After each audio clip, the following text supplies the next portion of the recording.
Hello world, welcome to my channel, Proteus Augustus. I'm an artist, scientist, and American Constitutionist. Today is November 16th, 2021. I haven't posted a video in quite some time. I took some private video of what I was facing, and believe me, it has been very eventful since the last posting. But in keeping with my series called Lawyer Wars, I felt that there was a significant topic that I needed to communicate to the public in the future, or whatever. I say that because I really don't have any followers, but maybe someday I will, and they'll come back and look at this and start from the beginning on Lawyer Wars. But anyways, today is an example of how case law is being ignored and why it is the precedent. So I've been hearing on various news outlets, talking heads' opinions, and also the prosecutor's opinion with respect to provocation, that if you provoke someone, you lose your right to self-defense. Well, that's just a falsehood. And it amazes me how the judge, the prosecutor, and the lawyer does not have an angle on that. But being a student of the law and coming from the street, I had to learn quite a bit about the law in order to, to know how defending myself would be legal, let's say. Given any other kind of nefarious behavior that might fall in my hand. Anyway, so there was this Supreme Court precedent back in the 1870s or something like that. I'm not entirely sure off the top of my mind, but I have it documented in my notes, which I don't have. But, the way I think is I remember these certain principles, and the names really don't matter, or the races. But I will use the races just because it's interesting. Because I bet everybody right now is thinking it's white against something, right? But this is an example. I'm pretty sure that this is an example of justice. I might be wrong on the race, but you could just take it without any race. It doesn't matter. Because what matters is the position of the person and how they can recover their self-defense. What happened in that case was, I believe it was a black man, and he was having dinner in a back room, and this Indian sitting at a table in the bar area was not in favor. So he was chastising him, insulting him, saying racial slurs or what have you. And then he approached the Indian, and he kicked a chair on his way to the bar. So he walked some footage away from the bar, a substantial difference where the Indian was not in any threat of danger.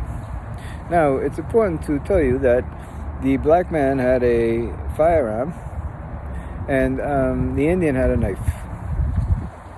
And so what happens is the black guy at the bar is starting to take his drink in, and the Indian lunges at him with the knife, and the black man shoots him dead. That made it all the way to the Supreme Court. Now, according to what they would have you to believe, and the media and the judge and everybody not, totally overlooking this fact, the matter of law settled by the Supreme Court is that even though that man provoked him, he recovered his self-defense because he retreated to the bar to have a drink. Now, retreat in the sense of the time when the court was making the argument didn't mean like, you were a coward and you submitted to an enemy. Retreat just means that he took a position away from the controversy, right? And he was no longer a threat to the Indian. But because the Indian got offended, right, that cost him his life. And therefore, the black man was allowed to go free because he had the right to defend his life at that point. That is the law. So when Rittenhouse is running away, he's recovering, even if he did provoke, which obviously is not true. I mean, these guys are downtown, they're in every city, and these party thugs are ripping and burning shit apart, right? because the local establishment, citizens who take it upon themselves to seize power over us, not just, recognizing that they have to do their what's called ministerial duties to the public's benefit, because we can't all do that, so we have to hire them, right? So, anyways, that's the position on that.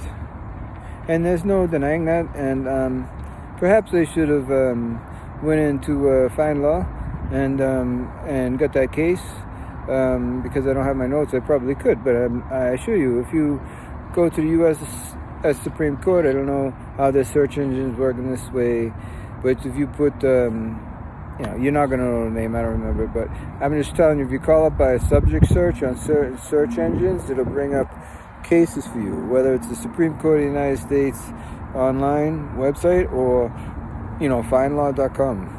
I mean, those are the two sources I go to if I don't have access to a library. But libraries, you always go to a law library because, listen, you can't trust this shit online. You just can't. I mean, a lot of this stuff's not vetted, and even if they're electronically copied for you to see, books are much better, because you go into the library and they're copywritten right there, and it's in print. You can take it with you. You don't have to turn on a phone, and that's all been editorialized. Or I don't even know if that's a word, but you know what I mean. It's been edited, okay? I should say. So, anyways, that's the point I wanted to make. So, really, putting that in perspective and having the gun charge dismissed, the state never had any grounds whatsoever to bring any charge against this young man. And as far as I'm concerned, the performance of this prosecutor, he's not a prosecutor, okay? He does not represent us. He represents himself. He's just one of those slick guys, who think that, if they get to be a lawyer and a prosecutor, and then they can bring people down, and then he can get votes that way. There's all kinds of them around, believe me. I've lived in a lot of places, let's put it that way. They're all the same kind of person, right? They're narcissists. I mean, it's one thing to have drive, but people who want to control other people, that's an indication of narcissism. It's not like, you want to be Warren Buffett or something and you're making money, right? I mean, that's a skill. Or playing music like me. My album was supposed to be up for pre-order on November 14th. I haven't looked on it yet, but I'm telling people that, it's called You Feel Me Yet, with a capital U and then regular words.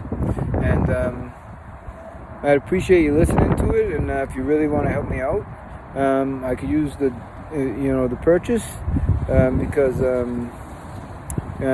want to do my art, and I can't do my art unless I have support. And I think it's a pretty good effort. And if music is anything like all the other things I've pretty much mastered, I'll only get much better at it. So it's worth helping a guy out anyway, I suppose. But indeed, Kyle Rittenhouse should never have been charged with anything. It just goes to show you how little these people really know about the law. And if they know the law and they're as smart as they want everybody to believe, then they're corrupt as shit, and the bar should disbar him. I would disbar him anyway, for sheer ignorance, and his performance in the court. That is not the way the people want to see prosecutors perform. I don't care what your economic or fiduciary status is. I'm not a rich man right now. I've had money, and right now I'm trying to get along, right?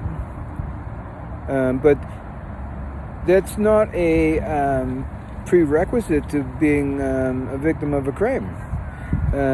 Anybody could be a victim of a crime.